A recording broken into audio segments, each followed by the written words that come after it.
Hey there, Goblins. Welcome to Goblin Salvage Rights. My name's Robert. And I'm Eric. And today we are at... CritCon, the very first of its kind. Absolutely. Yeah. It is a convention held in the Pacific Northwest in Portland by, I should say, Kill Team Cascadia, which is like a skirmish war game of Warhammer. Yep. And there's also an Age of Sigmar tournament upstairs, as well as a bunch of other like small indie games like Inquisition. They did a Marvel Crisis Protocol here yesterday. So a lot of war games. Yep. Miniatures galore. Represented the TTRPGs. Yep. I was just a fish out of water here. I was walking around going, God, I wish I could paint half this good. Yeah. I mean, there's some good paint jobs out here, Absolutely. but you kind of expect it when you're in a tournament level miniature gaming factory. 100%. Yeah. So yeah, we're this convention is in a shopping mall, which is like half abandoned due to COVID. So this is actually something that's happened a lot recently. This is new to me. In the Warhammer scene. So I know a guy, Johnny, who runs a bunch of tournaments here in the Pacific Northwest, and he rents out the Victoria's Secret old space for GTs all the time. So it's just a big pink room where a bunch of Warhammer players are playing. It's this is the second time he's told this story, and I still think he's making it up. Yeah, that just sounds rad. It's awesome. So you guys are like magpies. You know, you fly into other people's nests, you push the eggs out of the nest, and you just sort of make it your own. Honestly, there ain't no fucking eggs here, bro. No, there's really not. These malls it's crazy. are dead. I went upstairs to get some food yesterday, and I faced one direction, and there were like literally 20 empty store blocks, right? Yeah. But when I shifted like 90 degrees the other direction, I saw a chess tournament. I saw a food court that had everybody in it, and like every other store was just jam-packed full.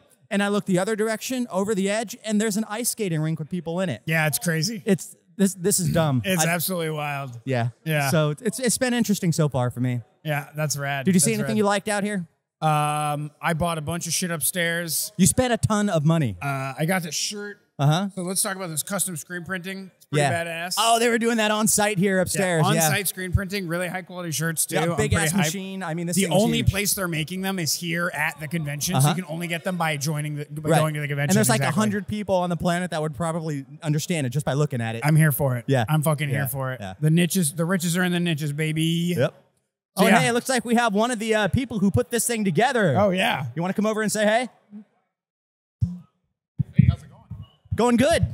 Thanks for inviting us to your little shindig here over the past weekend. Thanks for being part of it. It was really, really exciting to have you guys here and like doing Pathfinder. Your turnout was incredible.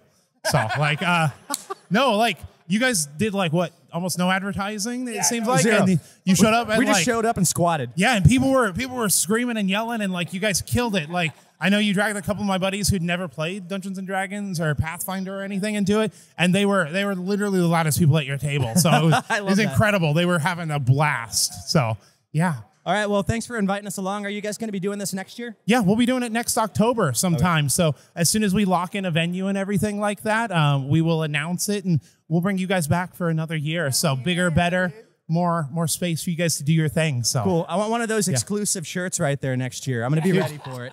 They're printing them up live upstairs. So yeah, go my grab wallet's one. a little light right now. I feel that. So heck yeah. All right. Well, thank you again. Thank you so much. So yeah, that was a real good time had by all. What would you say the turnout was here? Like 100, 200? Yeah, probably like 200, I want to guess. And again, it was a shopping mall. So people were wandering in off the street going, what is this? It's pretty There's great dice exposure, everywhere. honestly. It's crazy. Yeah. One other thing I want to shout out today. Robert did a thing. So he's very proud of it. I ran a half marathon today. Show us your piece, Robert. I did the convention yesterday. I ran the half marathon this morning. Yep. It's my best time ever. I PR'd for all one of you running nerds in the audience. I don't know, actually. I don't know. Maybe we had a bunch of running nerds. Let's just burn through the stats real quick. It's my first ever sub 2 hour half marathon. I did a negative split. So I started with 940s. I ended up at 830s. My last mile was actually a 740. And I ran my fastest half marathon, 10K and 5K at the end of my half marathon. So which is pretty wild. My takeaway from this conversation is it's not just character classes that you crunch the shit out of. This is your fucking life. I love, and you reduced it to numbers and maximum efficiency. No, that's what I love about running and all the tech we have now. Sure, is like I wear a heart rate monitor, whole 9 yards. I track everything. I import all the files onto like a third-party program that lets me look at the stats. I think you should do that to everybody at a gaming table to watch their heart rates go up and down. So that's how you know if you're running a fucking rad game. That would actually be really cool. That like would, especially like a horror game or something like that. Or just like a college, what do you call it? Like a test. Yeah. College people come in to kind of like, we want to monitor your heart rate while you're doing your hobby to see if you're actually having a good time at the table. Yeah, totally. So yeah, I'm doing the Eugene Marathon next April. Yep. Are you gonna run there? And I'm gonna try and do the whole marathon instead of a half. And my goal there is sub 4 hours. So all right. it's gonna be a big deal for me. Yep. Pretty stoked. I'm pretty stoked. Yeah. Well, you should be. We're all proud of you. Thanks, man. So we're doing questions and answers today. This is sort of like the laziest AMA ever, where we got the questions really far ahead of time. Our Discord.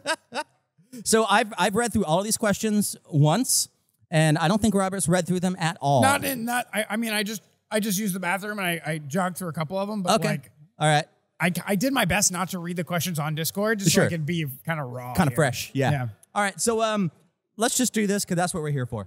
So what we played was one game of We Be Goblins with Erik. We should probably go over that. Yeah. We should shout out our goblin that joined us at least. Yeah. There were like 3 of you goblins that joined us and 2 people who walked in off the streets to join us. Absolutely. Obean. Shout out to Obean. Yep. Popping in. That was rad, dude. That was Jock and Tyler, all 3 of you. Thank you. Yep.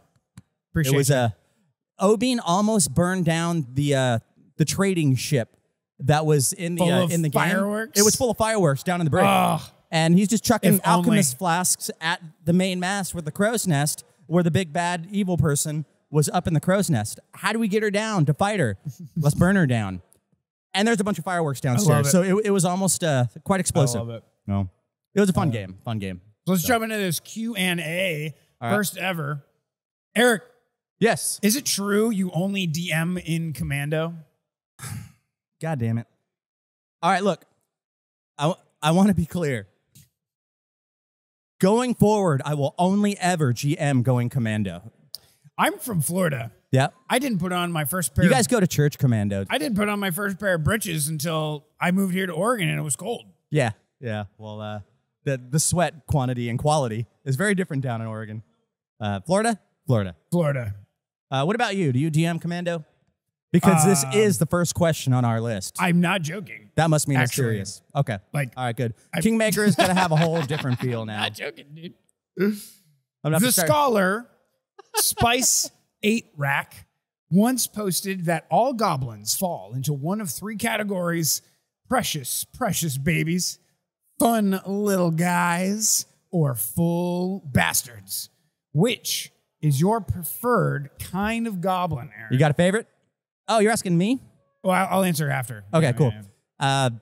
This is going to be a shitty answer, and I know I'm going to get shit for it. Oh, here we go. All 3 here we go. In their place. No, seriously, like if I'm playing around, if I'm in a game and there's like 3 people playing snotty little bastards, I'm not going to play the cutesy goblin. I'm just not. I'm going to be a snotty little bastard with the rest of them. So you either lead the pack or you kind of, you help to uplift the pack with the energy that they're bringing. So every table is a little bit different in that respect.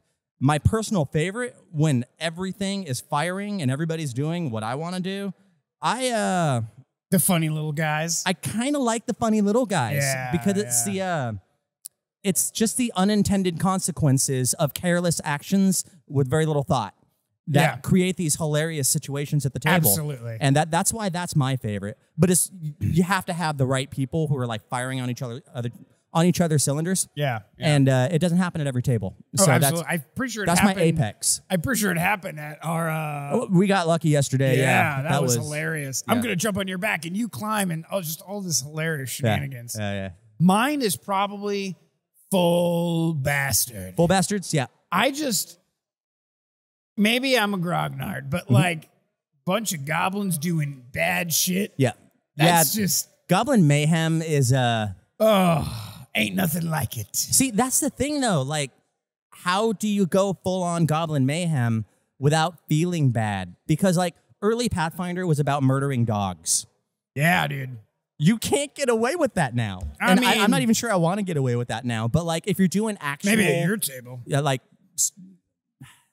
Yeah, I mean that brings the campy cartoon back to the Mayhem Goblin. Yeah, absolutely. Which that's just funny little guys at that point in my brain. Maybe. But like goblins who were like Steven Spielberg's The Gremlins, you know, that movie where they're evil little, you know, needle teeth bastards that a modern example of that would be a very infamous anime called Goblin Slayer and manga called Goblin Slayer, where goblins are really bad. Yeah. And can you do that for session after session after session after session? I mean, some people can, but they probably also rob 7-Elevens. This boils down to like how to make evil games fun, basically. Yeah. You know what I mean? So yeah, your answer to that is I like evil games. All right, Eric, is Yoda a swashbuckler? God damn it. I prefer to think of him as an investigator. Yoda, no, I like to think of him as a monk that uses a shit ton of key abilities, but has the archetype of the force-blooded sorcerer. Or flip it. Maybe he started out as a force-blooded sorcerer, and then through training got the swashbuckler archetype. Maybe that's closer to what I'm thinking. I don't know. Little green bro does a lot of flippy tricks. That's He all does, I'm but I'm telling you, he probably didn't start out that way. None of us do. He's got some swagger. Yeah. Some people might even call that panache. Yep. I'm just saying. Or he could just be like a little green Bernie Sanders, and he was born little that age. green Bernie Sanders. All right, here's a heavy one. Is morality subjective in PF2E with the removal of alignment system, or are all evil acts objectively evil? Do the gods determine morality, or do the mortals? I don't think morality is subjective. I just think it's that amoral acts are rewarded. I think evil is evil, and there are powers that understand that, and that's part of their agenda. That's where they derive their power because it's coded into the cosmology of the universe. You know, hell has a lot of power, and if you want to tap into that power, you do evil shit. And then you harness evil creatures doing evil shit. So it's not that morality doesn't exist. It's just that... I'm awake now. Nice. Mine is almost finished here. Oh, God. But yeah, I just... alignment makes me angry because it sucks all the time out of the table game. Evil is evil, good is good. Whatever the fuck neutral is whatever the fuck neutral is. And it's just, there's a place for it in the universe. So it's not like we have to think of morality differently now that alignment is gone. It's just, we don't have to interact with it in super mechanistic ways. The way I like to think about it is there are spectrums. If we think of the alignment graph as being just two spectrums between evil and good and chaos and law, before when we had the alignment chart, we really only had... We didn't have a spectrum. We had binaries, effectively. And now we just get to play in the spectrum of it all. You know what I mean? Like, how evil is evil? Well, the ultimate evil, the end of the spectrum, is hell or you know, chaotic evil hell or neutral evil. I think it's neutral hell. evil. Yeah. You know what I mean, though? Like the end of days. Right, but bring everything you get to what rubble. I'm saying here. Yeah. Like, that's the edge of the spectrum. Yeah. The opposite is on the opposite end in the good realm, heaven or whatever. And then everything else in between exists in that spectrum between the two. And that's why I think you like it more, because that spectrum allows players to be more relatable, because that's how you and I exist in the world. Yeah. And to the spirit of the question, I don't think that changed between first and second edition, between not having edicts and anathema and having edicts and anathema. Remaster. If anything, it's made good and evil more interesting to play at the game table. Yeah. Mainly because we don't have to talk about it now. It's funny, as soon as you strip the mechanics out of something, people stop talking about it. I mean, have we had any alignment conversations at our table since this happened, other than to talk about this specific change? I haven't. Have you guys? I want to know. And to answer the question at the end of the question, which is, do the gods determine morality or do the mortals? No, the gods tap into it. I would argue that in the Golarion, it's hard for me to say, because I'm not a lore buff, but it's hard for me to say whether or not gods exist in the absence of mortals. Okay. Like intelligent species, if all intelligent species all over the universe would die, would there still be gods? In Pathfinder, yes, because Asmodeus existed before people were a thing. Okay. Okay, And so hell, I think, existed before Asmodeus was so a if that's thing. the case, then I would argue in this cosmological worldview that good and evil are intrinsic to the universe, and these deities are avatars of that intrinsic They're manifestations. natural. Yeah, exactly. That's kind of how I look at them. Yeah. You know, it's like, that's exactly what it is. Yeah. Because we know that in the beginning of this particular incarnation, this life cycle, we have your girl who sits on the throne at the center of the River of Souls. Hell yeah. And she's older than... Pharasma. Yeah, Pharasma, thank you.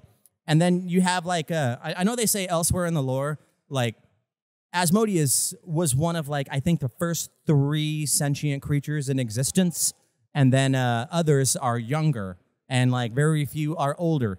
So like they didn't just show up in the void.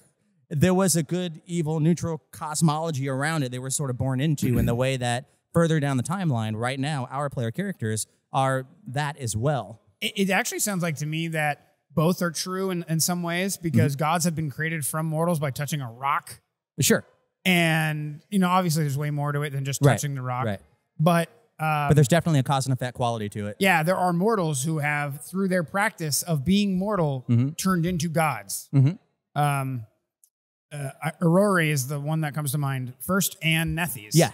Right? Yeah. So... Aurora is such a weird example, but yeah. Well, it's literally just the story of the Buddha. You know what I mean? Yeah. Or Thomas the Tank Engine.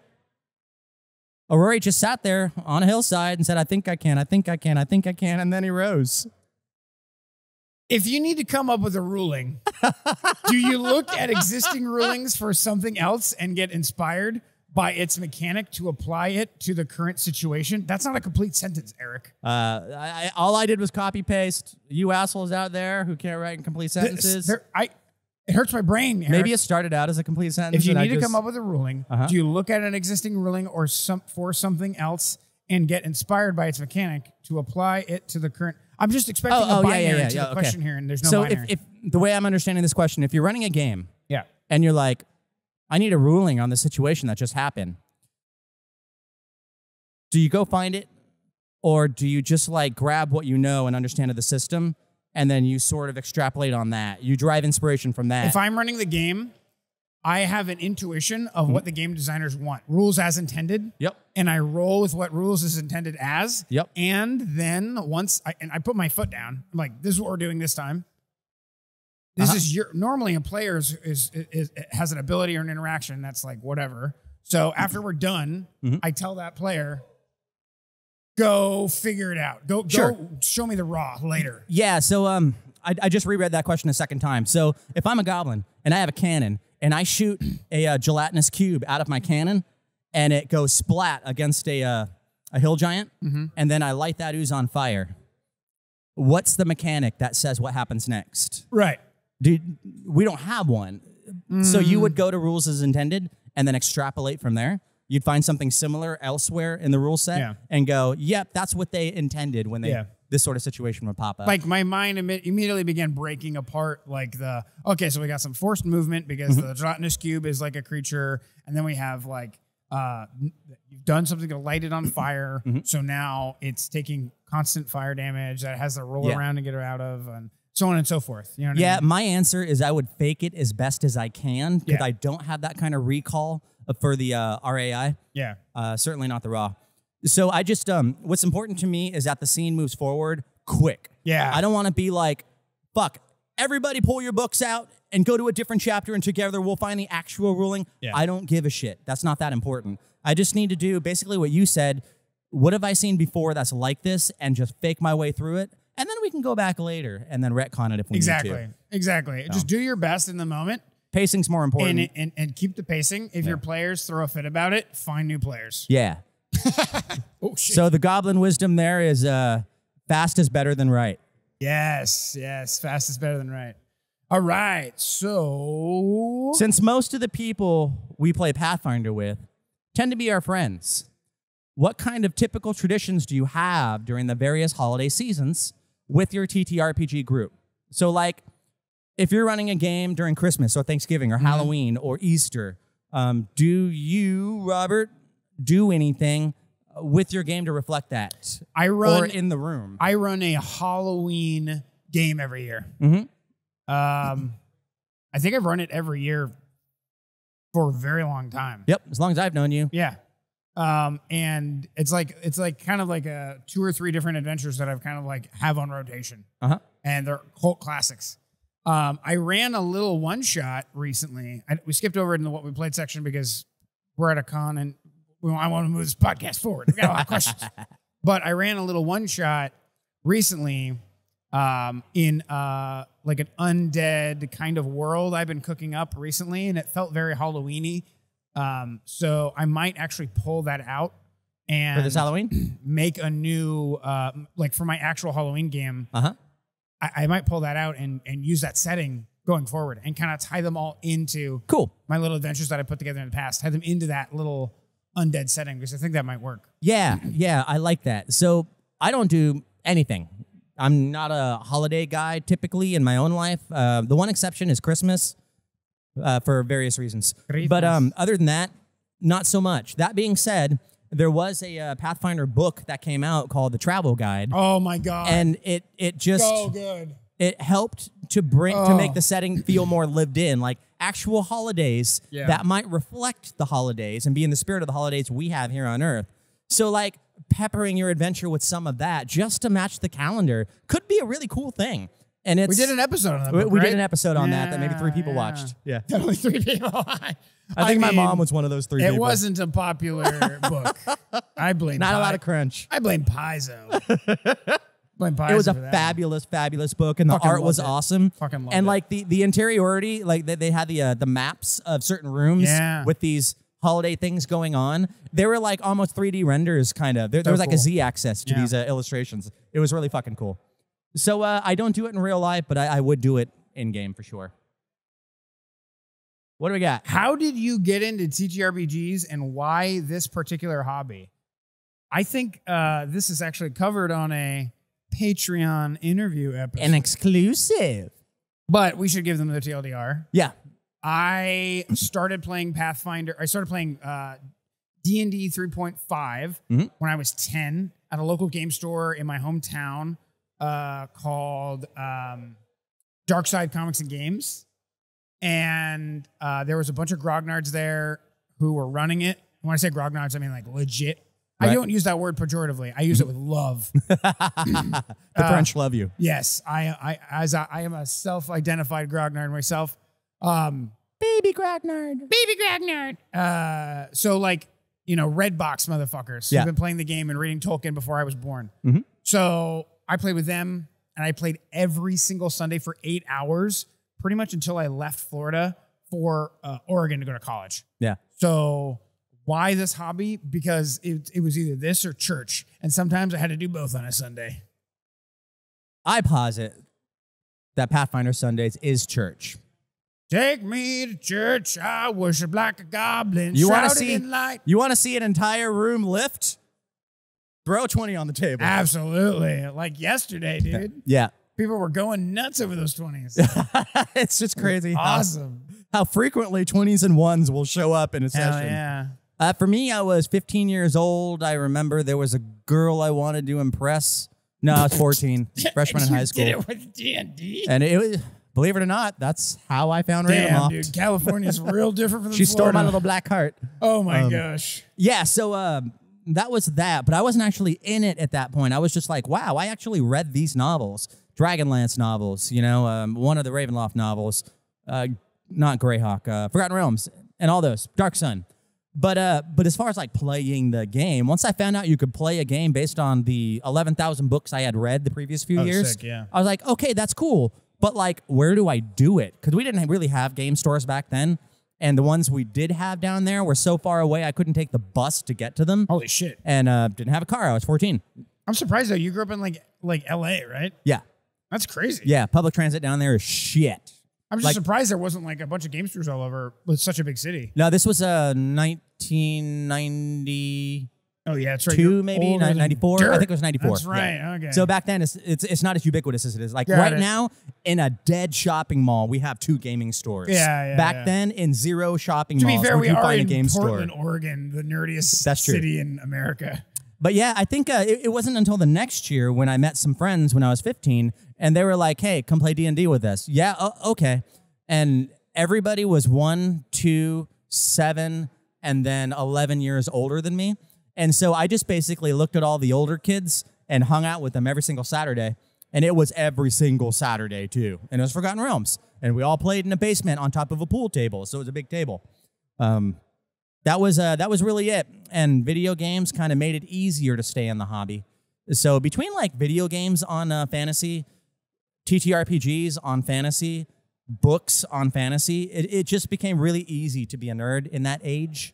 Yeah, that was kind of my genesis. It's never been easier these days. Yeah. Jesus. You're almost ostracized if you don't watch anime anymore. Which is like such a about face from when I was a kid, because like I hid playing D&D from people. Yeah. So they wouldn't think I was more of a nerd than I already was. Yeah, totally. You know it's what I like mean? alternate forms of sexuality. Yeah, now it's kind of exactly. like, that's great. Yeah. Back then it was like, you do realize you said that out loud, right? Yeah. Thanks, Critical Role. Appreciate you. Yeah. Cheers. This is an interesting question. What do you do when multiple character options would fit the theme you are going for? For example, if you're making an astrology-based character, you could justify any of the 4 magic traditions for them. So how do you guys decide? You want Do me you to have an jump answer? off? Yeah, you go first. Yeah, You go first. I like to choose The optimal one. my mechanics first, and let the mechanics build the character, build the flavor for the character. And I know Eric is like, meh, meh, meh, The meh, meh. optimal one. No, it's not even optimal necessarily. It's just the mechanics that make sense to me, and the mechanics that create the gameplay experience I'm trying to do with my character lead the conversation. Sure. And then I justify the flavor of my character through those mechanics. Yep. And to Makes me, that's really cool, because through a creative way, I'm kind of backing myself into character options. Or let's say that I want to make an astrology character. There's astrology options. Right. You know what I mean? I ask myself, like, what are the options? And almost always there's only like one archetype for the idea you have. And in the case of the 4 traditions of magic, I would ask myself, what part of astrology am I trying to lean on?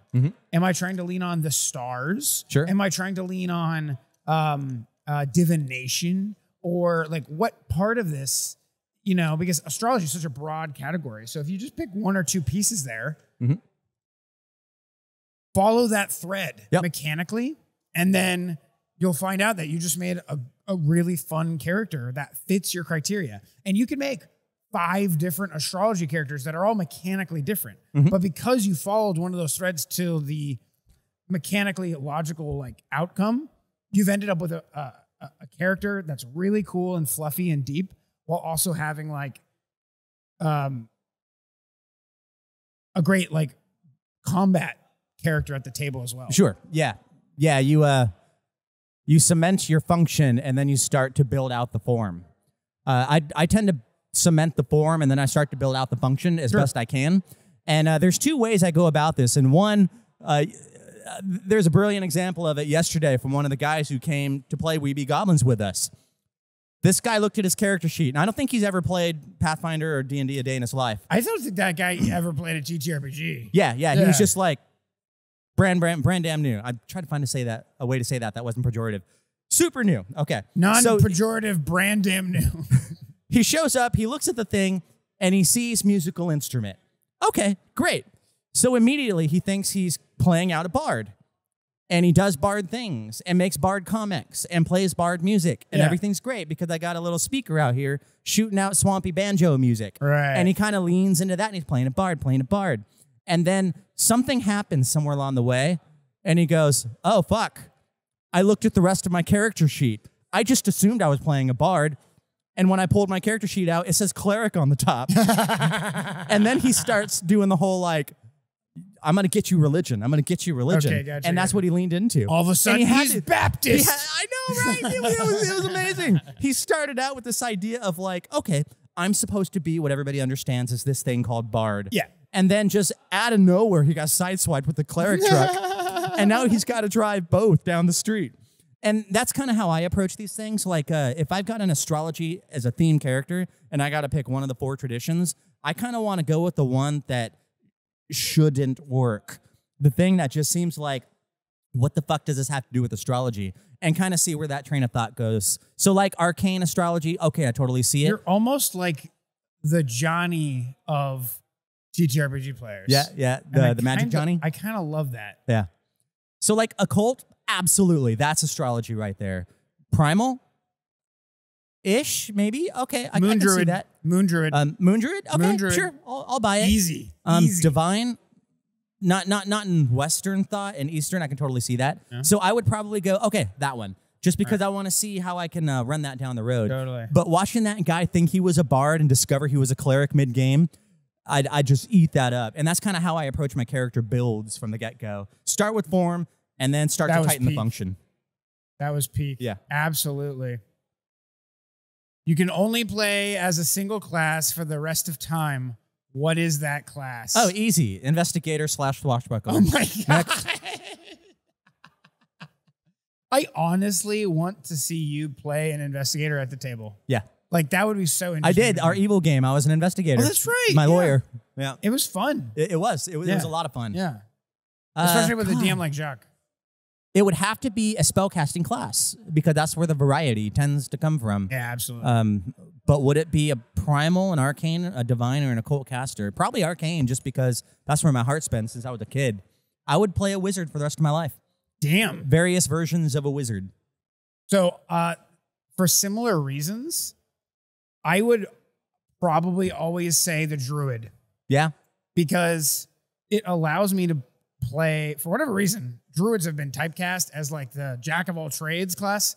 Like 3/5 druids were OP because you could turn into a bear that had fighter stats and then still cast spells. So, and now every edition of D&D and Pathfinder beyond it, the druid has an option for everything. I mean, even in World of Warcraft, you could play a million different kinds of druid there are, you know, like DPS, tank, healer, spellcaster. So I would probably pick druid just so that it gives me the most variety. Like, you know, if you're stranded on a beach, you only had one food, I'd pick pizza.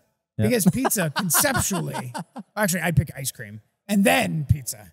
Because pizza, you'd be drinking your ice cream unless you're on a northern beach. Well, this is a magical fucking island, so they better be cold. All right. But yeah, pizzas, you can put any kind of topping on you. If you really extrapolate it far enough, it's just an open face sandwich. Yeah. So it's just like, I choose open face sandwiches. And that's kind of my option here. It's like, I'll pick the open face sandwich of classes, which is the druid. Yeah. You know, do you want to be a melee druid? Done. Do you want to be a healer druid? Done. Do you want to be a archer druid? You're the guy who gets one wish and you wish for more wishes. I am too in this example. Well, yeah, kind of. So I think that's it. I can't imagine playing a fighter and only fighter forever. Playing a fighter now is starting to bore me. A rogue, kind of the same, but rogues get to do skullduggery and kind of like strategic and tactical is built into the class in ways where you kind of have to think ahead. With a fighter type concept, you don't have to think. You just sort of kick doors in and do things because you can soak. In Pathfinder, you know, that's a little less true, but look, you guys have been kicking down doors and getting your ass handed to you. Yeah. So maybe you should try new tactics. Yeah, but a wizard can't take the hit. A cleric probably can't take the hit. Yeah, a wizard definitely has to plan, and that's what's fun. Yeah. So yeah, I think that. If you could only run a single game for the rest of your life, what is that game? Like an adventure, a module? I have to imagine, yeah. Because we're sticking within the context of Pathfinder. Right. God, one game. Does an AP count, or is that 6 games? I think that's what we're talking about. What AP? I'm going to just assume. We're just going to say that this question is what AP. I'm going to do module and AP because I can't tell, and it could be either. Okay. I think for my favorite module, it would probably be the one about Alkenstar. What was that called? It was first edition, and it was first edition. It was first edition Pathfinder. Oh shit! And you go to Alkenstar and you do Alkenstar-y things because I really like Alkenstar. There's a second edition one too now. The Outlaws of Alkenstar, which is not great. Oh, but I kind of like that. Shots fired. I would want to play a cowboy and mechs game. That's the one I would do on a smaller level. If I was doing a full-on fucking AP of the ones that exist, it would have to be 6 volumes because that's where the girth is. That's the big one.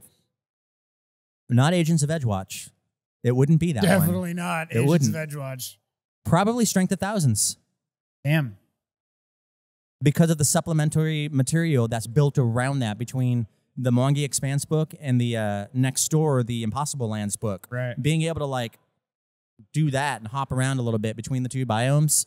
I'd say probably mine would be, I've never read it. It And could magic. be garbage, but Bloodlords. Yeah. I've been looking at Bloodlords so much more these days. Like, Oh, really? I'm kind of really interested in Bloodlords. Yeah.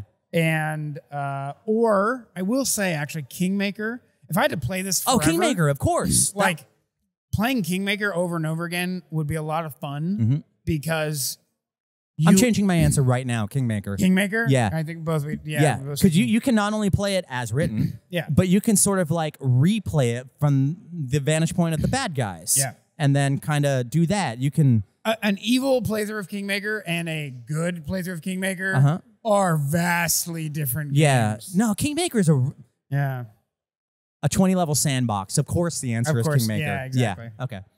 All right, I'm convinced. All of your parties are forever monoclass. What class are they? Oh, fuck. Druid? No, that's too cheap. I got an answer for you right now. Okay, I guess I do too. On the count of 3, we both say it at the same Okay. time. 1, 2, 3. Summoner. Talk to me about Summoner. Dude, Summoner, an all Summoner party. You know how many anime you could fucking play through by having an all Summoner party? Yep. Like, I just want to do it. Yeah. You know what I mean? You got a little bit of spellcasting, you got some martial in there, but the new Summoner is balanced so that the damage is shared. So that's not OP, which I kind of have issues with, but whatever. Sure. It just would end up having a lot of versatility while also allowing for a lot of playing off of a character. So I don't think the class would ever feel old because you almost are playing 2 personalities. Sure. And the variety of summoners all over the place. You know what I mean? Much like the sorcerer. I think sorcerer would also be an interesting The sorcerer thing, would be good, yeah. but you never have marshals. Certainly more fantastical. Right, but you never have access to like a marshal Sure. kind of element. And you can play a whole table full of marshals with a summoner. Whereas you can't with like a sorcerer. Yeah. I picked Rogue because Thieves Guild. I mean, that's low-hanging fruit right there. And because they have the rackets, you can have each of the rogues feel different, and not just feel different, but play differently on the tactical. And they can also grid. kind of like get access to magic in interesting ways. Like, oh, we're going to take Magic, these scrolls with us. martial, sneaky. You know what I mean? Just all of it. And you can do like an A-team sort of thing where you can have like the brawler rogue be B.A. Baracus. You can have the mastermind rogue, Hannibal. And you can sort of like, you can cheese your way into representing the other classes by being a rogue of a specific racket. Yeah. And it just gives you access to that sort of infiltration type mindset. Especially now in Remastered that they're actual legitimate full marshals and not just like kind of full marshals, but don't have access to all the weapons. Yep. Next up, this was a What do you got? What do you got? Tough one. What are some of the reasons you'd ask a player to leave your table?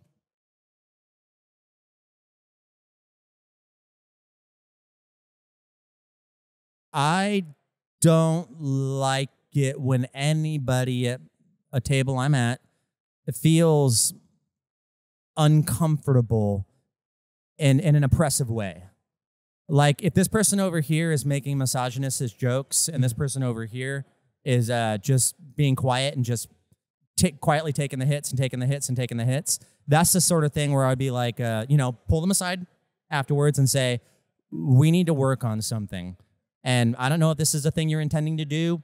I don't know, but we need to consider other people at the table. And then based on that conversation, I'd say give them another chance or kick them the fuck out. But I want everybody to feel like they have an emotional space at the table. When that is threatened, that's when I would kick somebody from the table. And I don't think I've ever had to do that, but maybe once in all of my years. Wow. And maybe I should have done it more. That's fair. But I haven't done it. But that's the sort of thing I feel like it would necessitate a sort of like, dude, no, go find something else. There's other places for that kind of shit here. Yeah, There's other voting blocks for that kind of shit. That and like all of what you said is true. I think another reason why I would kick someone from a table, and the term kick is almost like too brutal. But if I don't think that person vibes with the table, but they're sticking around for a reason that they feel obligated or something like that, I wouldn't like kick them, but I'd have a conversation with them, Right. and I'd be like, hey, listen, I don't think this is a great fit. It's such a hard conversation for me to have. You know, like I I understand don't you're think having we're a a good time. fit for each other. Well, yeah, you Yeah. got to break up with them. It's not you, it's me. It's a relationship at the end Yeah. of the day. It's a relationship of 4 people. Mhm. That's why polyculture. If you just put out more, then there would be a space for you at the Oh my table. God. A little public head is not too much Oh to my ask. God, Eric. I Fucking love how you make gamers. the joke about the misogyny. I know. Character. So you see what I did there? Yeah, but seriously though, like, you know, let's say I'm running a table full of, I'm not saying you should have kicked me from Edgewatch, but I'm not like, if you're at a table full of fluff monsters, Right. and they're all writing, you know, 12 paragraphs on Discord the next day, Mhm. and then you've got Bobby over here, who's like, Fucking Bobby. just shows up to the game, rolls dice all the time, Uh-huh. and only gets excited when there's combat and is just sitting over there humdrum when everyone else is talking, Mhm. then you should pull him aside and be like, are you having fun? Yeah. Like, because if not, you should probably, it's kind of like firing someone by like asking them to go find a better job. Yeah. But like, seriously though, it's like, you know, we have very little time on this earth. Mhm. Go find a game full of other grognards like you and me, Mhm. mainly like me, and fucking rock out a fast game of combat with some hilarious, you know, Whatever it is, that gets your motor running. yeah. All right. Get the fuck out of here, Bobby. Get the fuck out of here, Bobby. What are some green flags you'd see in a player and note them down so this guy is great inviting him to the next game? What is You know, this? I've never heard the term green flags, but I'm going to start using that now, like, You've extensively. never heard the term green flags? I've only overheard red flags. Yeah, that guy brings up red flags. I've never Oh. heard green flags, mainly because people are more likely to complain than they are to talk about the good That makes things.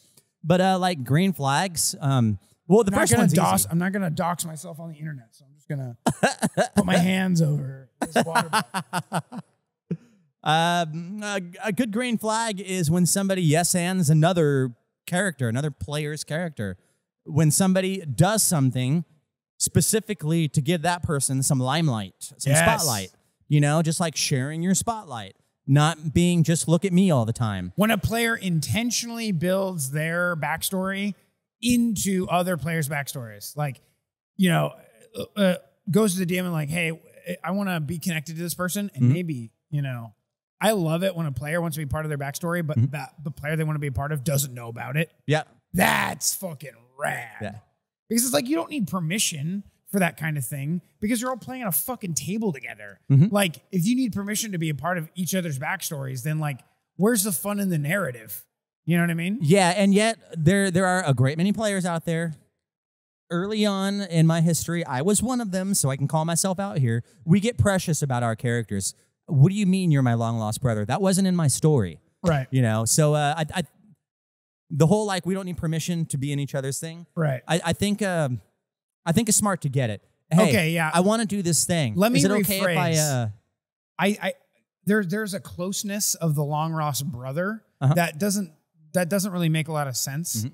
But like, you know, I was that guy in middle. You didn't remember me, but I was that guy in middle school who like pushed the bully out of the way, or Yeah. or whatever, or like, you know, we worked in the same field office. Mhm. But we never met each other, or like we had the same boss, Yeah. or maybe like actually we that's a great robbed the same example. bank at the same time and got caught. We went to the same prison Yeah. cell. Oh well. Yeah. But like, I And we're love brothers. I love the two brothers. My name is Bobby. But yeah, I think you guys know what I'm trying to get at here. Yeah, totally. And the more I play this game, the more I find it's more interesting that people have connections that they're just not aware of. Exactly. And that's the kind of game I like to see in the world. So good question. Exactly. Good green flags. What are some classes you find the least satisfactory? Okay. As a player and What the- as a GM. Just like bad. What are your least favorite classes? I think so. Yeah. Okay, just like okay. pick 1, 2, or 3 that kind of Okay. leave a sour taste in your mouth as a player. And when other people play it, leaves a sour taste in your mouth as a GM. Oh, and other people? Oh. Because I've got different answers depending on what side of the GM screen I'm on. Oh, investigator, obviously. Investigator is a raw one when I'm a GM. Right. When I'm a player, I can hold back on the give me information. I deserve it. It's in my block. But like when I'm a GM, yeah. So that's a rough one as a GM. What about you as a GM? I can't really think of anything actually. All of the classes, I mean, investigator for what you said, but I like so far, like in Kingmaker, I kind of wish there was a player had a feed me button so that I can, because sometimes the pacing is just so awkward that I'm just like, I'm trying to look for an excuse to get you guys on the right track. Here you go. Like, you know, an investigator or one of those buttons, those feed me Seymour buttons. Feed me Seymour. Like, you just need a dentist at the table. It would be nice in a sandbox. So like I can't think of any class. I mean, okay, no, actually, I take that back. Alchemist is feel bad. Gunslinger and investigator. Okay. Because Gunslinger, yeah. Gunslinger and investigator, because Guns and Gears, and I've come around to Guns and Gears and Galorian, but like in most fantasy settings, it just fucking kills verisimilitude for me.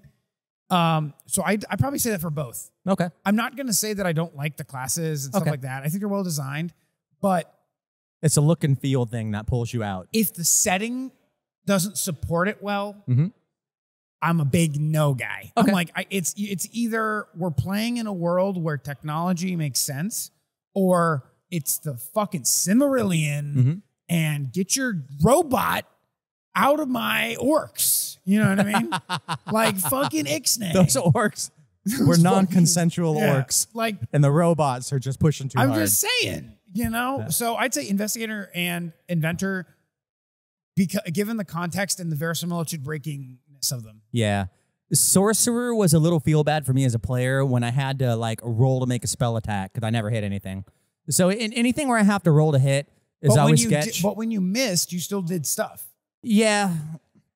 Yeah, technically, yeah. It's just not the stuff I was going for to feel good about. All right. And I imagine Alchemist might feel that way. I'm not there yet. I'm playing my first Alchemist right now. Splash damage.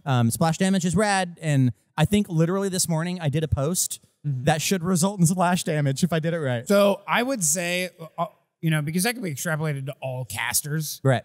I would say that Pathfinder has never been better for the Save or Suck caster. Yeah. Like they got rid of Save or Suck. Yeah. Now there's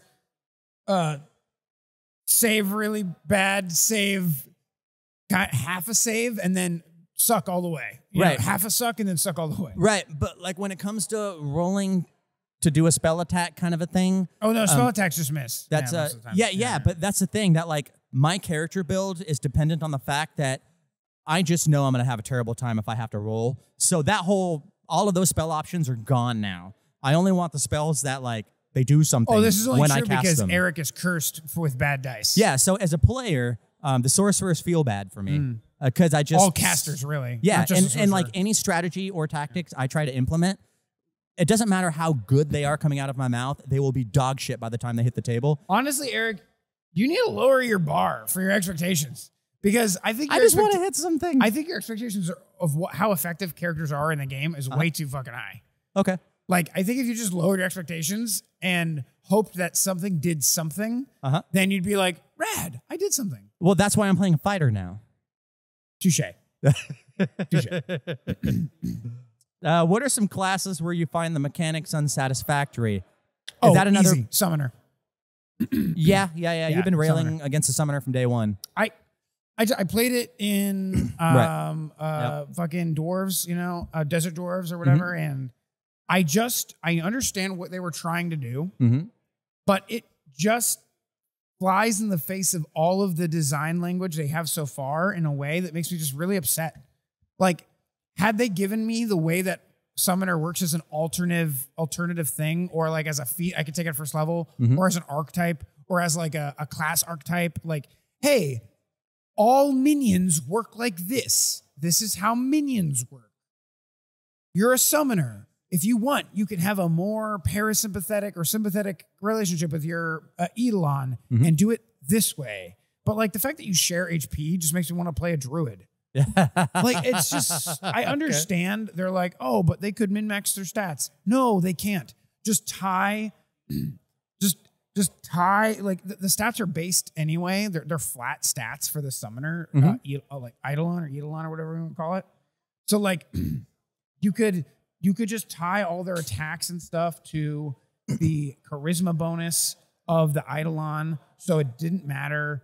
Like, and then you could just tweak the numbers so that it didn't matter what you did. You know, you'd still have a spell attack to hit your opponent, and that would be fine. They're just a caster. I understand you're trying to make this hybrid thing. Right. We have the Magus. The summoner should not be a hybrid class. Like, it should be a... But what other class would you have put in the book with the Magus, if not the summoner? Because both of those are different parts of the same design philosophy. Are they in what way? They're hybrids, quote unquote? Yeah, basically. They're not full on they're not full casters or full marshals, but they're hybrids. They're the Mario of your Mario, Peach, Toadstool, and Luigi options. Or at least that's the way they're supposed to be. Okay, that's a really weird metaphor. It's Super Mario Brothers 2. It's classic video game design. What are you? You have one guy that's the best of all four of them in one thing. Okay, and each of them had that, except for Mario. He's not the best at anything. So I would argue that the summoner isn't that, though. The summoner is like... Right. It should have been, but it's not. The summoner is Luigi.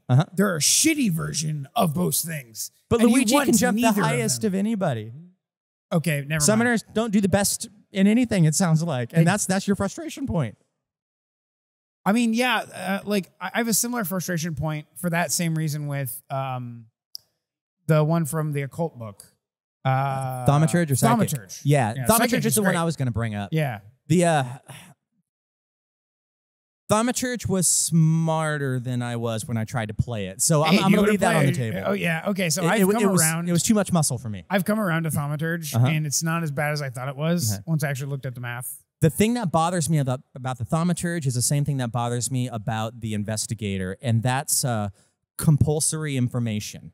It's coercive information. Recall knowledge, recall knowledge, recall knowledge, recall knowledge. Thaumaturge is... Bro, that's a core mechanic in the game. You can't be mad at recall knowledge. No, but every time a recall knowledge shows up, you have to stop the pacing of the game to do a little bit of research. How so? What research are you doing? When I run a game, I like... There's a certain pacing of revealed information that spills secrets and pushes them out a little bit at a time. But the recall knowledge mechanic is so mechanistic and flat and black and white and bland. It's just sort of like, it's like punching a clock. It's the punching of the clock mechanism of the TTRPG sphere. And it takes the magic out of discovering what this creature is and where it comes from. So you don't really have a problem with the Thaumaturge. You have a problem with with what they do to the pacing of a game. To recall and knowledge. Again, the verisimilitude. And recall knowledge is a specific mechanic that causes everything to grind to a halt in my mind movie. I mean... And it sucks. But like my point here is that... Investigator does the same thing with that. My point here is that you don't have an issue with the Thaumaturge specifically. You just have an issue with the fact that the Thaumaturge is really good at this mechanic that you have an issue with. For the same reason that I have a problem in one-on-one street fighting games where you have 6 buttons and the guy fighting you only mashes one of them for the entire game. And that's all they do for the whole game. Investigator does the same thing for that sod. Thaumaturge does the same thing for recall knowledge. Why don't you have an issue with the fighter just spamming the attack button? I do. Oh, okay. I just said I'm bored. Okay, that's fair. Actually, touche. They're like one-trick pony designs that are like, this doesn't feel like a lived-in world. These aren't lived-in reactions. In fact, that guy who is only doing one thing and never does a second thing, we know people like that in real life, and we wonder if we should check in on them. That's fair. So it's there's no verisimilitude. As a guy who eats the same 3 foods pretty much for breakfast, lunch, and not dinner, not dinner specifically, like every day of the week, the dichotomy between us is apparent. Love it. So I would very much like to get back to the Thaumaturge and kind of give it another shot. But for now, it's got a little bit of a sour taste in the same way that fucking Sherlock Holmes Erik, does. what are some classes you find the lore pretty awesome? Clerics are pretty easy because when you're talking lore, you're usually talking NPCs, and deities are NPCs. I like the idea. Clerics. Yeah, absolutely. Reason being, not their gods, but all of the creatures between you and the gods, the intermediaries, right. the speakers, the heralds. So I'm surprised you didn't pick the ones that came to my mind, which are Witch and Oracle, because it's the same relationship with a higher power, except it's more muddled and it's more sloppy and schloopy. And Erik can make it all woo-woo and schloop and mystery. I'm gonna be a little mercenary with my answer here because you're making me. You convinced me. I'm changing my answer. Ooh. If I have a GM that can give me the goods during the course of a campaign and like reveal things and help me make connections through the campaign and interesting lore starts to come out, I want to play a witch who doesn't know who their patron is. Yeah. Or a cleric who knows and understands what they understand of their deity, but all the people who propose to represent them that I will be encountering along the line, if I know those people are coming up and I can trust my GM to kind of like personify them and make them fun and interesting, fantastic. But if I'm, and I'm not talking about Kingmaker, I'm not talking about Edgewatch, I'm not talking about any game we've ever played. This is just like all throughout my gaming career. If I play a game where only the mechanics matter and only the dice rolls matter and only the +1 or the +2 matters and only the spell slots matter and none of the actual lore ever really becomes irrelevant, the cleric is boring as shit. Yeah. And that would be the worst experience for me to do. So I think it really depends on like who I'm playing with. Yeah, totally. That's a great point. Mine would probably be Champion for similar reasons. Okay, yeah, that's a good one. Because Champion is now Paladin of any alignment, if you will. Sure. It allows me to really lean into and go super extreme on one of the gods that I really think is fun. You can go full Gabby on your character concept. Full Gabby on like really lean in there on like a champion of Pharasma. Yeah. A champion of Lamashtu. A champion of the art girl. You know what I mean? Right. Like the thing Paladin. The Inquisitor does, you can do that depending on, you know, what your vector is. Yeah, exactly. And I think actually I read somewhere that they're gonna make the Inquisitor, but like they kind of don't need to. Yeah. Because the champion exists. Yeah, it's coming out in a book next spring. It's like religious extremist. Martial religious extremist. Like that's just so many myriad things you can lean into. You know what I mean? And I love and that. it also helps your GM kind of like give you shit. Because if you're playing that kind of character, the GM knows what you want. Exactly. And they can feed it to you. You're really easy to run for. Yeah. I think we both gave that one a good swing. What are some classes you find the mechanics pretty awesome? What's your favorite? What's your favorite? I thought it was going to be the mechanic? monk, but it ended up not being after all. Huh. Mainly because trait manipulation is not as interesting as I was hoping it would be. Rip. Rip. What trait else? Manipulation. What? This one is so tough for me. There are so many mechanics I love tooling around with. Like, I love the spell blending wizard. I love the wizard because of the really interesting ways you play around with magic and spell slots and advancing and casting. It's very meta. Yeah. I also like New Oracle for that similar reason. It's kind of like meta in a lot of ways. I like classes that allow me to tinker with the assumptions of how classes are supposed to work in new and interesting ways.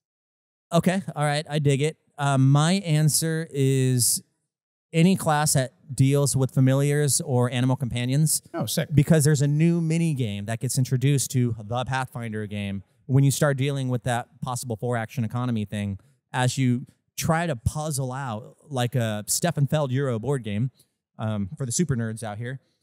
That's you have the game you're playing, and that's complicated enough. But now I've got this mini game on top of that, and it's almost like you're playing 3D chess at that point. When you introduce that new position on the map that you have to account for in addition to the position that you originally have with your character, that blows open tactical possibilities, and you throw all of your feats and spells and abilities on top of that. It kind of makes it a board gamey video game thing, which I typically don't go for simply because I just want to be in my character's head all the time.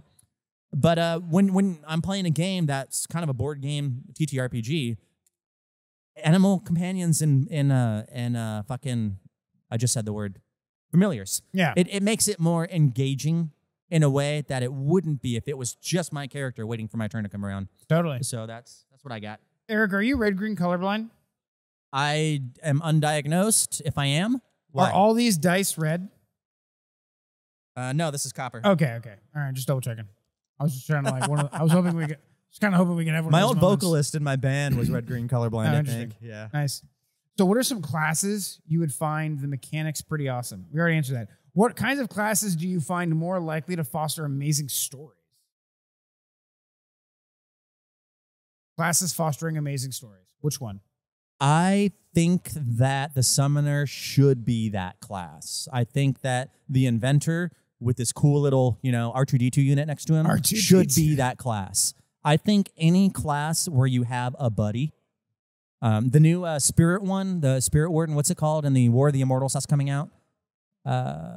You were at the game when you had the ancestral spirits running around.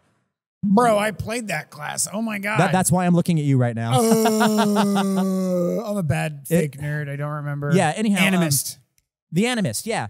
And anytime you have JK, a class where you real can engage nerd. with other NPC or voices Right, or, right, intellects, and they are a part of your mechanical abilities, that's fucking rad. I think that's where the stories should be. And more to the point, if you're in a log cabin and there's just 2 people playing this game, and you can use your Mimic Fight Club to get all the math right to play a solo game, that's just fucking fascinating. I mean, there's multiple NPCs that are relevant to your character, and we're playing a solo game. Blow that up to 4 other people around the table, and like you say, Bob's your uncle. Bob's your uncle. Yeah. So, for me particularly, I like the the witches. I like the oracles. I like the DM can just shove their story into your class's whole reason for existing. Yeah. And like imposition is built into the concept. Exactly. That's cool. I love that. I like classes let me like hijack your character's power for my story. Yep. That's rad.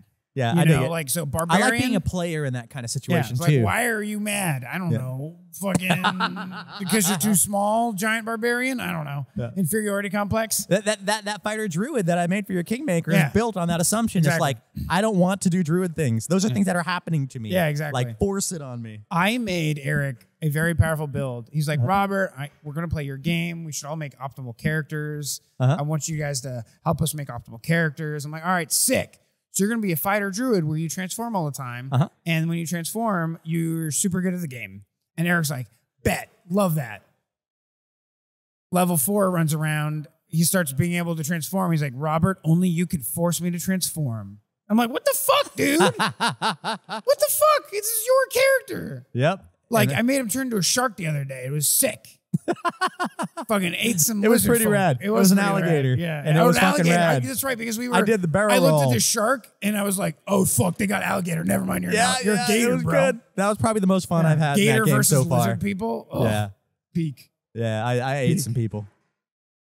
Not because I was hungry. I was trying to buy time for the rest of us to get away. What is your opinion on the investigator feat? That's odd. I don't have opinions on the investigator feat. That's odd.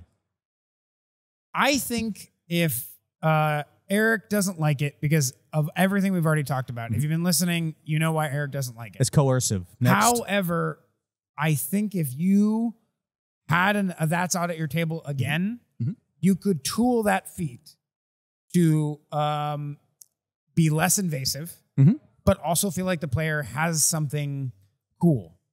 Sure. You know what I mean? Yeah. Like what if you had like a spidey sense? Like, I'm a fucking idiot, Erik. You know what I mean? Like, especially when it comes to these like highfalutin games you like to run that are like super story heavy and stuff like that. Like, I would love for you to just be like nuance. I would love for you to just like, let's say I had the That's Odd feat, like I literally did in your game, and you just had a little That's Odd card. And instead of me being like, Erik, that's odd. What's odd in here? You could when pacing hits a low end, or you want the party to dig a little deeper because there's this juicy piece of thing that you want us to find. Because I have this ability, you can flash me your little That's Odd piece. That's a good idea. And be like, hey, keep looking. There's something odd in here. That's cool. That's cool. That's not where I thought you were going. Where I thought you were going was you're the player and you show up into a room and then you would go, huh, that's odd.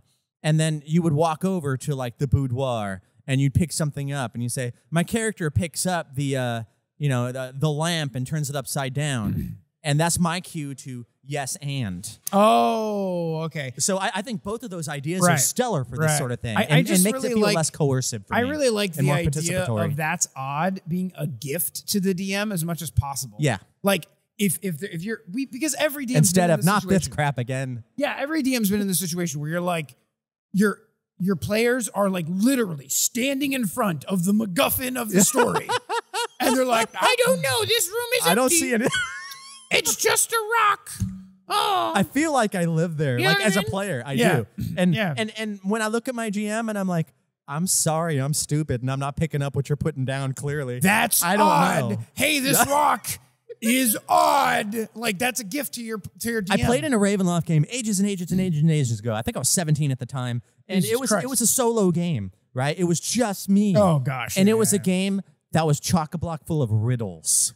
This and I the had kind to of shit fucking I'm figure talking them about. out. Riddles and puzzles and mazes. And I never traps, felt like, dumber in my a God. TTRPG than that 4-hour fucking period. Because the riddles and puzzles, just like diatribe on riddles and puzzles in your games, they're fun, but they no longer ask how smart your how smart your player character is. Yes. They ask how smart your players are. Right. And it feels like a judgment for a 4-hour judgment. Yeah. If I want to do that, I'm going to break into a Quickie Mart and steal cigarettes and get thrown in prison. Oh my God. I'll stand in front of a real judge if I'm going to Jesus. have to go through that. So none of this is true. Have you ever played or GM'd character who uses the feat That's Odd? Eric GM'd yours I've been on both truly sides. with I played an investigator. Dregrid was an alchemist. Originally, became that's an right. His investigator. first incarnation. No. His first incarnation was second? alchemist. Second incarnation was Backpack. That's right. was investigator with like an alchemist bent. There you go. I kept it similar, and then because I wanted literally, I designed it to give you That's Odd, so you could just cram odd things into the game and make sure we never missed anything. Apparently, you didn't like that, so fuck me. I guess. Trying to be your friend over here. I'm sorry I didn't pick that up as All right, well. two more as I questions. should've. All right. I think we can skip. I think I lost mine. that question is kind of. I think it's obvious. Someone's fucking with us with that question. What can a GM table do? GM/table do to help others get into character, try out voices, and make it safe space to try out role play? Oh, This question was asked on our me. Discord, and our amazing people in our Discord somehow, I think, lost the thread of us asking questions. And Right. We're looking for AMAs, and all of a sudden it was like D symposium. D writes a goddamn novel. Yeah. About writes a TED talk about this. And I think was D just was like, responding to the person who did that. Oh yeah, I don't remember the other person. I just read D stuff, But it and was like, good. It was holy good shit. stuff. I was like taking notes. Yeah, I know, right, Jesus right. Christ, this is gold. No, safe spaces are important. I know they become punchlines in popular media and, out there on talk shows and whatnot, but I'm a big fan of them. That's kind of You like liberals and your safe spaces. the goddamn the liberals. world isn't a safe space. Yeah, that's the Grow a fucking thicker point, skin. my guy. Yeah. But no, I think one of the tools that I use, again, as a GM, I do one thing, as a player, I do another. And just because I have access to different tools, as a player, I'm here to support the other players and uplift them. Yeah. And if I can help lift the other players and get them to feel comfortable, I can get the kind of stuff I want out of me. Yeah. If I don't lift them up first, I end up just like overshadowing everybody at the table because I have characters with backgrounds and dreams and thoughts. Because and I'm such a good DM. No, that I has just- such interesting characters. I want to feel like I'm playing in a book. And I need to kind of like, everybody needs to kind of buy into that. Right. And my technique as a player is to sort of be like, okay, where'd you come from? What do you look like? Where did you come from? Where did And you go? Where did you come from? Joe. Ask them leading questions. Goblin Eye Joe. And like even as a player at the table, like I'm curious, what does your character think about this? Because that was a big thing that just happened. I'm just curious what your mental space is. See, I think this is really interesting to me because it really does, to me at least, this really illustrates the difference the fundamental difference in our DMing philosophies. You have a narrative you're trying to tell. And I think many other DMs believe that the narrative exists on the shoulders of the players and their actions, reactions with the world. Sure. And, fuck, I had a thought. Oh my God, it's leaving. I've been up since 5 a.m., ran a fucking half marathon. And I, as a DM, act as a reality simulator for them. Sure. And, you know, obviously the real answer is somewhere in between those two things. Those are just like the two extremes of a spectrum. Sure. So just to riff off of what you said. Yeah. I don't, yes, and what I said. Hopefully. We'll find out in a second. I don't require my narrative be the story that's being told. I just want a fucking narrative that's cohesive and makes sense. I don't care who it comes from. So when I'm running Agents of Edgewatch, sure, there's an A plot. But Tyler, the A plot is the Agents of Edgewatch. It's chapter 1 through whatever. Right. Books 1 through 6, all of those things that happen in there, that's the A plot. The B plot, that's Tyler's story. And you've seen Tyler's story play out through the game. Yeah. I didn't write that shit. Just Tyler did. No one else. I mean, I yes-anded all the stuff she gave me. And, you know, this player over here didn't give me shit. Right. So that's why there's not much of a narrative for their character. That makes sense. Unless I create it. Yeah. And then this character over here is somewhere in lifting. between. Exactly, right. Yeah. So do I have to create 4 narratives to support the one that's written in the book? Well, when you're Mr. Book Writer Novelist over here. So it sounds like, when I talk about my games that, Eric, you're just like railroading the shit out of everybody. Right. I say, hey, guys, what's your story? And if 1 out of 4 people says, this is my story, I've got 3 people going, I don't know, you tell me what my story is. Fine, I will do that. And to get back to get closer to the question, I think it's a great piece of advice would be, you can... What can a GM or table do to help others get into character, try out voices, and make it safe space to try out role play?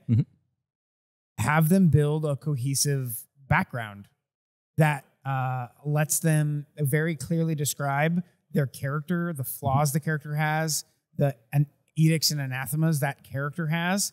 Maybe send them a couple of our videos of Eric's index cards and how to build a deep and cohesive character. There's multiple at this point. Yeah. But I honestly think that in order to role play the character, you have to have an idea of who they are, even if it's simple. For some people, yeah. No, I think some people just kind of just want to come up with it on the spot. No, but I'm saying like the most basic form in my mind is like Ront. Yeah. I'm an orc barbarian. I talk like this. Orc barbarian this. Orc barbarian that. It's a caricature of a personality. Yeah. But that's a great place to start. And the first thing that I can think of to do to make it so that you feel comfortable doing that is not say, that was stupid. Don't do that. Well, fucking... It's to be supportive. It's to be like, the unsaid... That was kind of cool. Do it again. Yeah, the unsaid... rule number 0 is don't shit on your players for trying. Right. But like more to the point, don't be silent. Right. So if you're doing this, that's a if you're doing this vulnerable thing, that's a vulnerable thing. If you're not an extrovert, and everybody is quiet, they appreciate it and they're like, "Wow, that was cool," but that never comes out of their mouths. You're over here going like, "Okay, I feel naked right now." So just be like, a great example of this is my partner is currently playing in Jacques' Delta Green game. Now, my partner is literally a cryptid who smokes weed all day and watches murder mystery things on Netflix, like the whodunits, How to Kill Your Husband kind of videos. So she's playing and she's literally living in a Grail experience. There is no other TTRPG DM combination that I could imagine her having a better time in. Yep. She fucking loves it. But I think she hasn't. But after her telling me this, I'm like, have you told Jacques that you're having a great time and you're really interested in blah, blah, blah? She's like, well, no, not really. But he knows. And I'm like, even if you think he knows, just let him know. Just DM him and stuff like that. Because you are not very vocal at the table. Sure. And because of that, it's hard for people to understand what you're actually and we're not feeling. mind readers. Exactly. Especially the GMs amongst us. Exactly. Like, super self-conscious. Do my players hate my game because nobody's saying anything? Bro, anything I feel in Kingmaker. No, I'm kidding. Kidding. But yeah, that's kind of like, I think the easiest thing just to get this answer on the record here is not just don't shit on the other guy. but just like say something. Oh my God. That was last question. kind of cool. Or, Yeah, or hey, absolutely. that I like that. Yeah. Or, you know, even afterwards, if you want to just sort of like be after school special about it, just pull them aside and say, hey, that was kind of cool. I really like that thing was you sick. did earlier. Yeah. And then maybe I'll come back the next time and I'll try it if And I'm brave enough. I think another thing to do in the same vein is go full dog trainer on them. And like what does that mean? positive reinforcement. Oh, okay, yeah. Yeah. Like when in almost like a Pavlovian way, you like you don't even have to be overt about it. You could be like, whenever they role play, their outcomes are good. Or their outcomes are better than they would have been. You know, I think that's one of the reasons why our Shitty Dwarves Wednesday game was so fucking phenomenal. Everybody was positively reinforcing everybody else vocally. Like we used our words to show our appreciation. Bro, we were fucking howling the whole time. And the booze helped. Yeah. But like even you know, Alex, who doesn't say anything, was saying positive reinforcing things. Yeah, absolutely. And that kind of encouraged us. And we were total buffoons for that entire thing. And that was fucking the best. And it was the best. Yeah. So like a little positive reinforcement goes a long way. Absolutely. Yeah, you don't have to gush. Just say something. Say something. I'm giving up on you. Last question. I love this. This is a great last question. How are we ending this?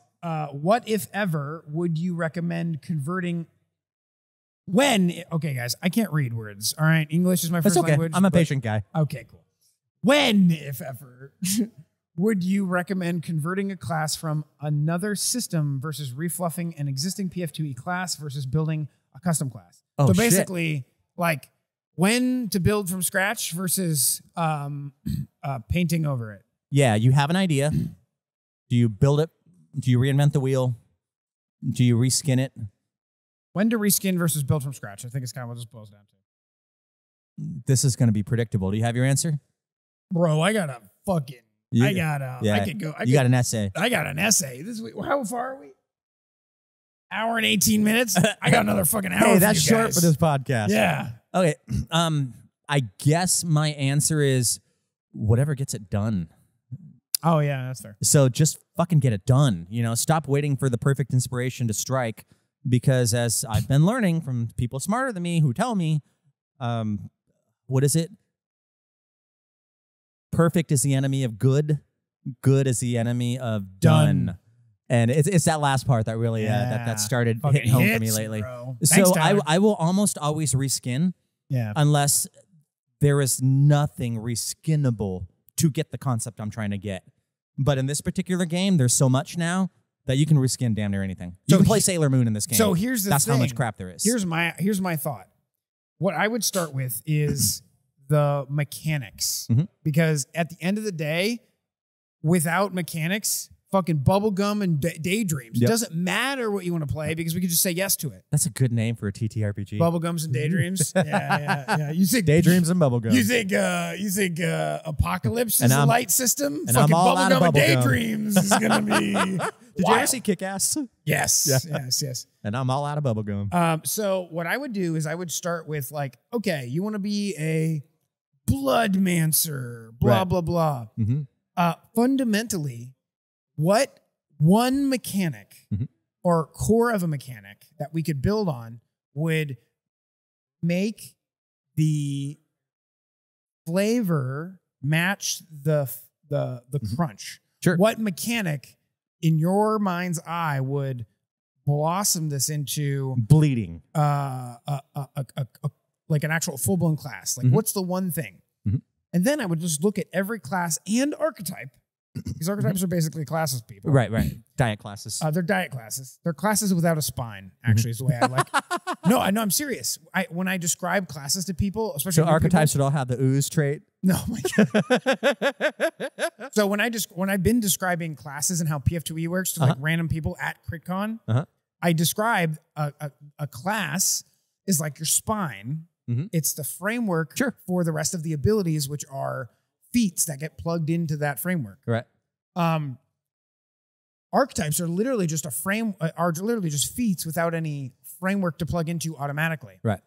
Sympathetic feats. Yeah. So what you could do here is you can literally just find mechanics in the game that match that core criteria. Yep. Yep. And then give them that class, or give them that archetype, give them that whatever, and then reskin that. Yep. However, if there's not a mechanic in the game that matches with, and there's a lot of these books, so it's going to be very hard to do that. But if there's a mechanic in the game that just doesn't quite scratch that itch, that's when I would build from scratch. Yeah. And I would start with the mechanic. I would be like, that's what you did with the living swarm. Yeah, exactly. Yeah. The thing that walks, worm that walks. Yeah. The vermin that walks. Vermin that walks. There it is. Which is going to be published has been published on our Patreon and will be republished with a goblin coming soon. So a goblinati, rather. Icona goblinati. So if there is not a mechanic that works at all, build the mechanic. One simple dedication feat, or maybe one simple a simple series of 3 feats together.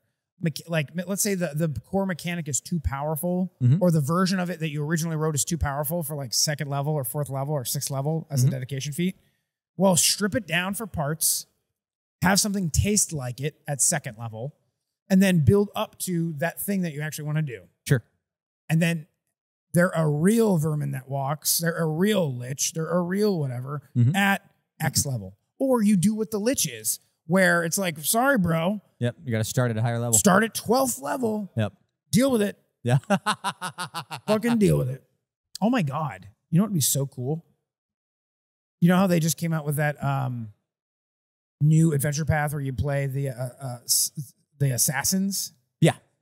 How cool it'd be to play a lich as a wizard, like a lich wizard who is a red mantis assassin. Okay. I have no idea how that would work. Given the context there's a red mantis. Yeah. Yeah, given the context of the book, you basically have the archetype, which is red mantis assassin for marshals, and then you have a bunch of cool wizard shit for the casters. Because you have to make one of each, because the party's made up of casters and marshals. Are they shutting this thing down? I think we got we're about to get closed out. We got an hour and a half. We got an hour and a half. So okay, we're not getting 86 yet. We're pretty much done, actually. I think that was our last question. Do you have anything else you want to add on to that? You know, I don't. Thank all of you who put the questions there in the first place. Absolutely. You gave us something to run our mouths off about. Check out our Discord. Yeah. It's full of dope questions and answers. And dope goblins. Absolutely. Smoking dope. Yeah, it's Pacific Northwest, in their dope actually. dens. You know what I mean? Keeping it weird. Little chimneys. Yeah. Yeah. They're just burning it. Shout out to one of our local sponsors of CritCon. They're a mini shop called Mind Taker Minis. Brick and mortar store. Brick and mortar. What I love about Mind Taker, above all other miniature stores, is they buy and sell minis. So they reduce, reuse, recycle miniatures. That used to be a super common thing like 10, 15, 20 years ago. It's not anymore. That's wild. Yeah. Yeah. Like everybody wants brand damn new stuff. I know of in the entire Portland Metro that does it. Yeah. That used to be a regular part of the hobby back in the day. So I'm really glad that somebody brought it back. Hell yeah. So, well, anyway, goblins, thanks for hanging out with us. Yep. And as always, keep it weird in public. Keep it critical. Keep it weird. Don't be too critical. Except with your rolls and successes. But not your failures. But not your failures. That's a wrap.